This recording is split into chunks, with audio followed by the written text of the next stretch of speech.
काँग्रेसचा कोकण विभागीय मेळाव्याचं भिवंडीमध्ये आयोजन। काँग्रेस भिवंडी लोकसभेवर करणार दावा। मेळाव्याला काँग्रेसचे प्रमुख नेते उपस्थित राहणार। येणाऱ्या काळामध्ये काँग्रेस बूथ बांधणीला महत्त्व देत सर्वच निवडणुकांना निर्धारानं पुढे जाणार।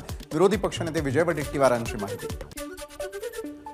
पुण्यामध्ये उपमुख्यमंत्री अजित पवारांच्या हस्ते उरळी कांचन पोलीस स्टेशनच्या इमारतीचं उद्घाटन। मार्चच्या पहिल्या आठवड्यामध्ये आचारसंहिता तर एप्रिल अखेर लोकसभा निवडणुका होण्याची शक्यता। अजित पवारांचं वक्तव्य।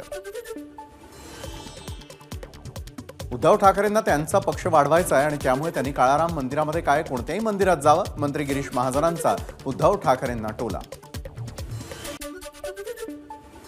पंतप्रधान नरेंद्र मोदींची शेवटची निवडणूक असल्यानं ते राम राम करतात। विरोधी पक्षनेते विजय वडेट्टीवारांचा मोदींवर घणाघात। अहमदनगरच्या कोपरगावमध्ये मंत्री विखे पाटलांकडून शनी मंदिरामध्ये स्वच्छता।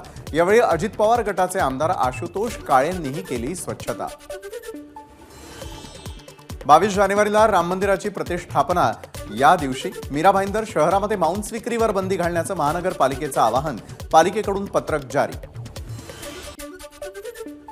ठाण्यामध्ये गावदेवी मैदानामध्ये रामायण महोत्सवाचं आयोजन। 22 तारखेपर्यंत सुरू असणाऱ्या महोत्सवामध्ये राम मंदिराचा इतिहास, रामायण आणि आध्यात्मिक कार्यक्रमांचं आयोजन।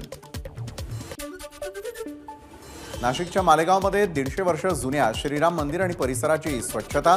अस्ताने गावचे ग्रामस्थ आणि शाळकरी विद्यार्थी स्वच्छता मोहिमेत सहभागी।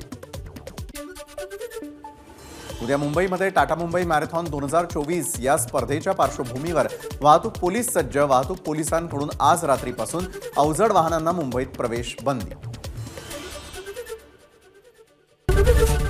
एबीपी माझा, उघडा डोळे बघा नीट।